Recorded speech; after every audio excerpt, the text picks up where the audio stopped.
Mally and I, Yolanda and Brad, would like to welcome you all to Amanda and Scott's wedding. We would like to thank you all. The relatives and friends and family have traveled a great distance and not so great distance for being here today to celebrate with us.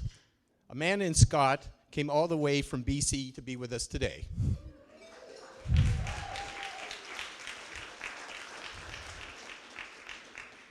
It's really great to see you all. Today's wedding ceremony was conducted by Mally's first boss and our good friend, Ed Gray. Thank you, Ed. You did an excellent job, and we appreciate your personal touch. Keeping in the family, I would also like to thank John Gray for the beautiful singing during the ceremony. Thank you, John.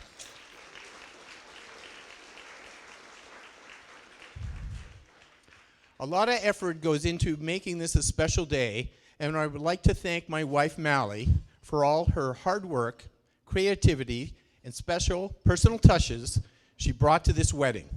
She had to quit her job to accomplish this, but I think it was worth it. Please give her a nice round of applause.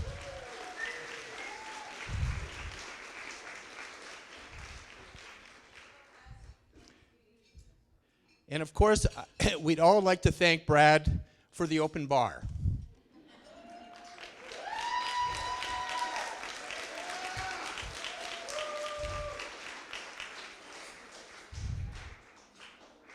Having a little girl is special, and Amanda is a special girl. She is persistent, stubborn, independent, charming, athletic, beautiful, intelligent, and sometimes sarcastic, which she might have gotten from me. My little girl grew up so quickly, but we had a lot of fun and created some great memories, experiences over the year. As the first child, there were many firsts with Amanda. First time crawling, walking, riding a bike, skiing, off to kindergarten, high school, university, Korea, moving to Vancouver to start her career, and now marriage. With each event, she became more independent and grew into the beautiful young woman she is today. Amanda was fortunate to have great friends growing up over the years she has stayed in contact with, from high school, Western University, teaching in Korea, and Michener. In her teens, I always enjoyed watching Amanda and Stacy play soccer and competing on who could kick the ball to the goalie.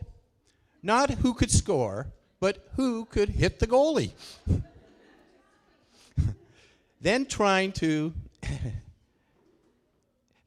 stop the two of them at 17 in Disney World from chasing after the boys' baseball team when they were staying at the same lodge.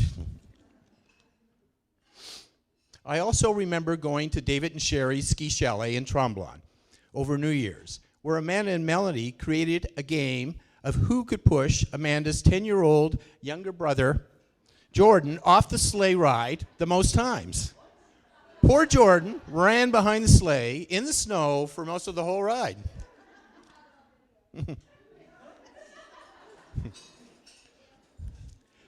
Amanda was not always picking on her siblings. She was also very supportive. Rachel was driving Mally's red van home from soccer when she came across a truck with a sign saying, "Do not pass, line painting." Rachel was in a rush, so she passed the truck, painting the yellow lines. When I went out in the morning, the red van had yellow paint splashed up both sides of the van. Rachel avoided me, but her big sister Amanda came to the rescue and took the van to the detailing shop, where she charmed the young guys working there to clean the van at no charge. Amanda got Rachel out of the doghouse, and Mally never knew what happened. I am sure there are a lot more stories I don't know about, I will never know about, and I don't want to know about. Today I would like to welcome Scott to our family. I am not sure if he knew what he was getting himself into with a ski family. When it comes to skiing and fresh snow, I'm afraid you are going to take a back seat. I would like to take this opportunity to apologize for Amanda and I ditching you in Whistler. But you don't get 4 feet of fresh powder every day. I have to say, you are improving, almost to the point where we'll ski with you.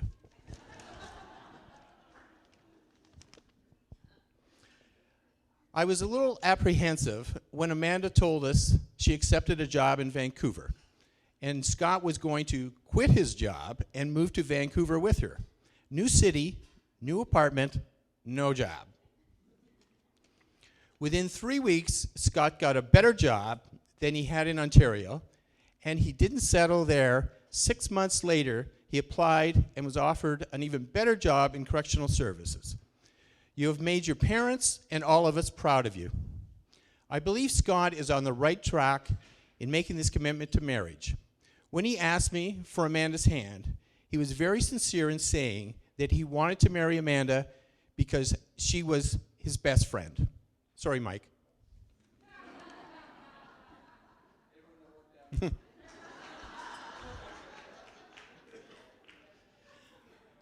I told him marriage is about deep friendship, making life fun, talking things out, being kind to the other person daily, boosting the other person up when they need it, not hanging on to disagreements, and compromising, and compromising.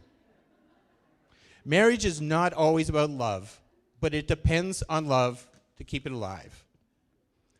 My little girl has grown up, found a friend, and someone she loves. Parents can't stop their children from growing up. But Amanda, I wouldn't have missed the adventure for the world. Now go out there and have a new one. Please join me and have a toast to Amanda and Scott.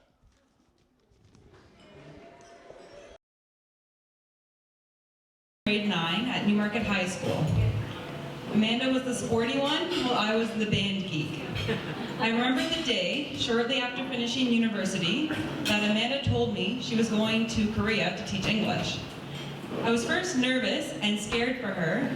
First off, because Amanda was a very picky eater, and I didn't know what she was going to eat. And secondly, I wasn't sure what she was going to do all alone in a different country that spoke a completely different language and had a completely different culture. She might be out one night with Koreans and survived the night of drinking soju, and when everyone started talking about going to Nirobang, that's karaoke for Korean, DJ, now hit it.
So I'd just like to thank everyone again, and cheers to Amanda Scott. Okay, this is totally unfair after seeing what just happened. I was really hoping the guys were going to go first for once because I cannot follow that act. I don't sing, I don't dance. So yeah, this is going to be really good. Well, if you haven't noticed, I am Michael Moores, the one and only. If you look at your programs, I am the best man. I think Scott actually had me up here because I'm one of his oldest friends, but I definitely disagree with him. I'm one of his younger friends. I can see a lot of older people in the crowd. I met Scott back in college about 9 years ago, and even him trying to leave the province hasn't put a hasn't put a dent in our friendship. He can drive, fly, swim 5,200 kilometers away, but he's stuck with me for life. We don't see as much of each other as we'd like to, but we talk and joke like he left my place yesterday.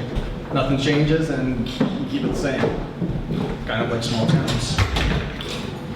When I was asked to be Scott's best man, I was proud to have the honor to be up here speaking to a group of strangers I've never met, and I think that's why Scott chose me.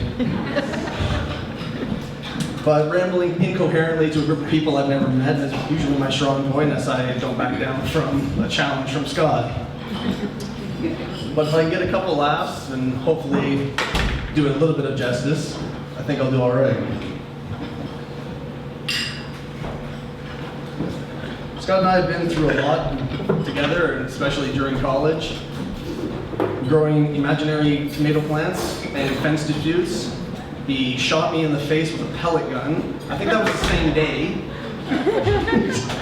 Camping in the middle of nowhere, surrounded by bears and one crazy old man, which by the way, Scott, the only old man who regrets he could not attend.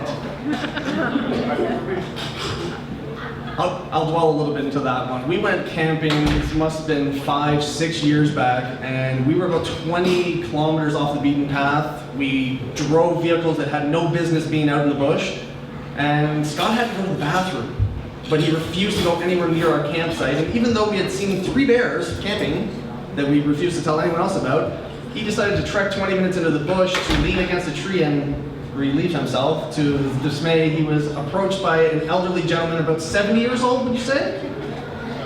Who struck up a conversation while Scott was behind a bush going to the bathroom. I think Scott was more terrified that the old man was going to come into his tent rather than the bears that night.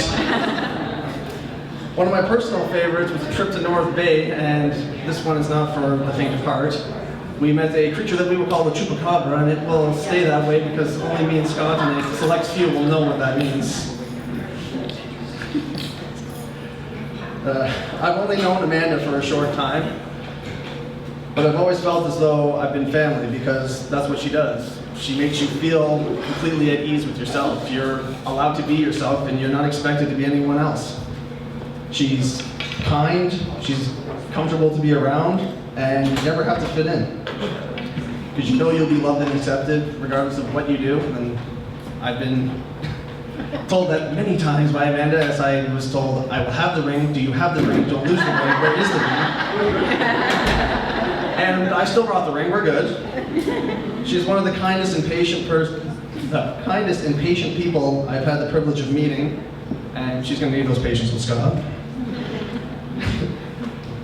She is also driven and accomplished, which shows in everything she does, be it the baking, the programs that we had, and even in her job. She's amazing at what she does.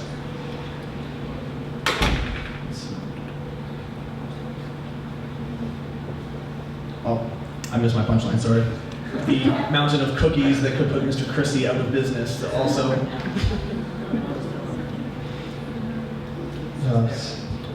If 2 people ever complimented each other better than these 2, I'd have to say that they were built in a lab by a German geneticist. And I'll put that one out there for any Robert Williams fans. Now, for those of you who know Scott, you'll know that his favorite word in the world is sorry. He's notorious for saying this and the overuse of this word in any given situation. Scott, you're early to the venue. Sorry. Hey Scott, you're late to the venue. Sorry. Hey Scott, you did great in the wedding. Sorry.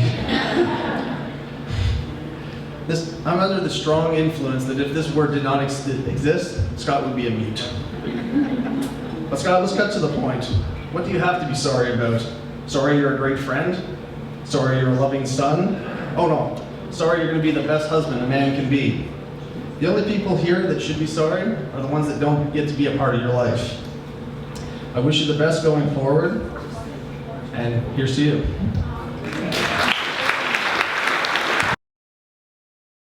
Hello everyone. As you can see, I'm not much of a public speaker, so I'm sorry.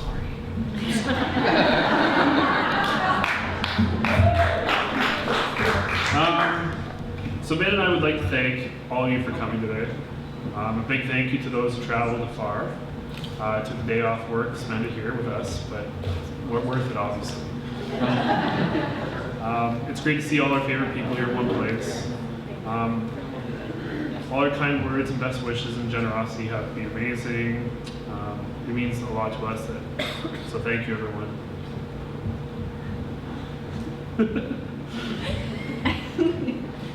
Anyways, we keep going here. So obviously the Toronto Maple Leafs are playing tonight, and I apologize that none of you can see it tonight, but unfortunately, they probably lost. But we love them anyway, right? I'd like to say thank you to Grant and Mally.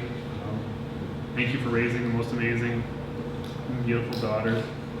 Amanda, and for making a day absolutely perfect. I'm sure the planning of the wedding from Vancouver is no easy task. But I know Mally loved every second of it. And we'll have lots of scrapbooking done after to look at.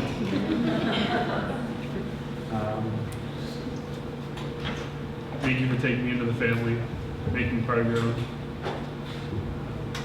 To my parents, thank you very much for raising me. Wouldn't be here today without you. Obviously. Thank you for your love and support, affection, for raising me right. The ladies, bridesmaids, you looked lovely tonight. Absolutely stunning. Thank you. We want you to speak a little bit. And to the groomsmen, you guys were wonderful, and Scott is so lucky and is so grateful to have such wonderful guys in his life, so thank you very much for being with him here today. And lastly, I just want to thank Scott for being here today and for marrying me. And you make me so happy to be your wife. You challenge me and support me and love me for who I am. You always bring out the best in me. And I couldn't have found a more special person to take on a life and grow old with. I know that no matter what life throws at us, you'll always be there by my side. And I can't wait to see what adventures we'll have together. So thank you again to everyone for coming here and being with us tonight. I hope you guys enjoy the rest of the party. Hopefully there'll be lots of dancing. And I guess just with that, if you guys want to raise your glasses to our new adventure together as husband and wife. And thank you all again for being here and celebrating with us. We couldn't imagine today without you. Thank you very much. Go Beaverton!